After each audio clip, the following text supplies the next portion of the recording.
नमस्कार मैत्रिणींनो, आपल्याला हरतालिका असल्यामुळे मी हरतालिकेची एक रेसिपी दाखवणार आहे। आपण त्यामध्ये काही मिठाचं तिखट असं खात नाही आणि त्यासाठी आपल्याला फक्त रताळे, शेंगदाणे, गूळ असं चालतं। त्यामुळे मी तुम्हाला रताळ्याची रेसिपी दाखवणार आहे।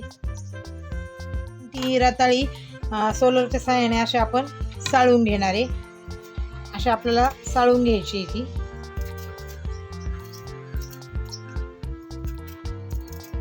छान आणि देवाला सुद्धा आपल्याला हा नैवेद्य दाखवता येईल म्हणून आपण ही कंदमुळेच खातात। हरतालिकेच्या दिवशी कंदमुळे खाल्ले जातात आणि शेंगदाण्याचा लाडू सुद्धा आपण खाऊ शकतो। मी जो शॉर्ट केलेला आहे शेंगदाण्याचा लाडूचा तो तुम्ही माझ्या व्हिडिओ बघू शकता तुम्ही। मी अशा प्रकारे साळून घेतलंय। दोन्ही पण मी अशी साळून घेणार आहे।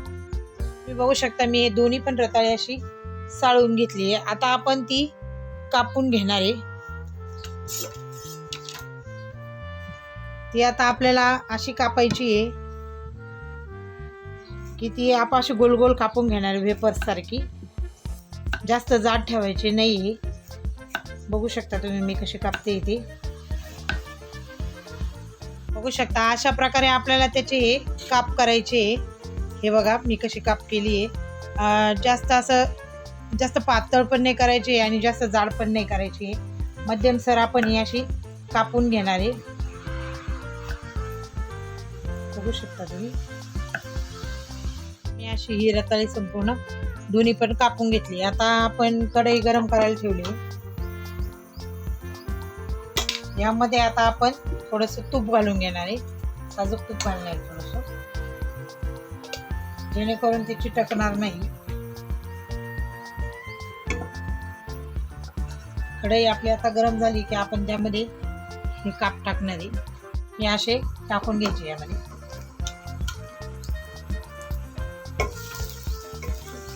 आपण यामध्ये गूळ घालणार आहे। तुम्ही साखर जरी घातली तरी चालेल आणि खूप छान लागतात आणि भूक सुद्धा लागत नाही हे खाल्ल्यानंतर।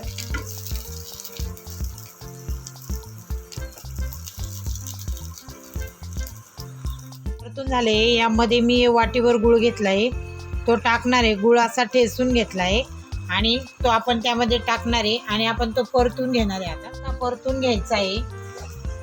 बघू शकता तुम्ही मी त्याच्यात तुम्ही आपल्या गुळाचं कसं पाणी झालंय। आपण हे जे काप आहे हे असे कडक होऊन देणार आहे।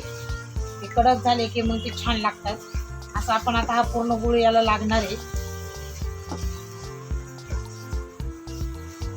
बघू शकता तुम्ही। आपण हे झाल्यानंतर आपण गॅस हा कमी करणार आहे।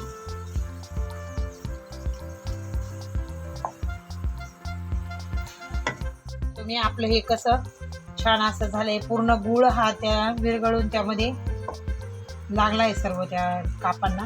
आता आपण हे असं थंड झाल्यानंतर हे एकदम कडक लागतं। आता यानंतर आपण याचा गॅस बंद करणार आहे।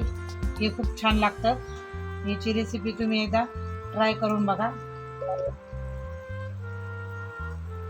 असं छान आपण हे कढईमध्ये पसरून देणार आहे। जी कढई आपली गरम आहे ती थंड झाल्यानंतर ते बरोबर कडक होतात ते काप। त्याच्यामुळे मी असे हे पसरून देणार आहे। बघू शकता तुम्ही।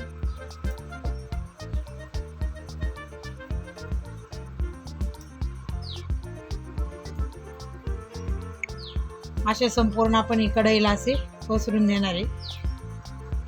नंतर आपण हे या डिशमध्ये काढून घेणार आहे, जेणेकरून ते आपल्याला खाण्यासाठी तयार झाले।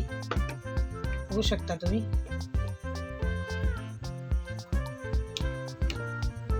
कडक झाले छान होईल।